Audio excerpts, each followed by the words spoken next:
ఆషాఢ మాసాన్ని పురస్కరించుకుని తొలి ఏకాదశి పండుగ సందర్భంగా ఇంద్రకీలాద్రిపై జగన్మాత కనకదుర్గమ్మకు విజయవాడ ఎంపీ కేశినేని శివనాథ్ సతీమణి కేశినేని జానకి లక్ష్మి సంప్రదాయ పద్ధతిలో సారెను సమర్పించారు. స్పృహప్తి చారిటబుల్ ట్రస్ట్ మహిళల బృందంతో కలిసి పసుపు కుంకుమ పూలు పండ్లు పట్టు వస్త్రాలు మిఠాయిలు చలిమిడి తీసుకొచ్చారు. ఏఈఓ సుధారాణి స్వాగతం పలికి అమ్మవారి దర్శనం చేయించారు. అనంతరం కేశినేని జానకి లక్ష్మి ఆశీర్వచన మండపంలో వేద పండితులు ఆశీర్వచనాలు అందజేశారు.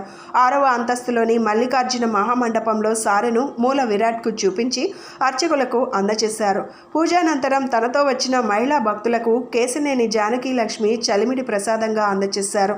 అమ్మవారికి తెచ్చిన చీరను కేశినేని జానకి లక్ష్మి చీరల కౌంటర్లో ఇవ్వగా ఏఈఓ సుధారాణి క్యూఆర్ కోడ్ రసీదును అందజేశారు.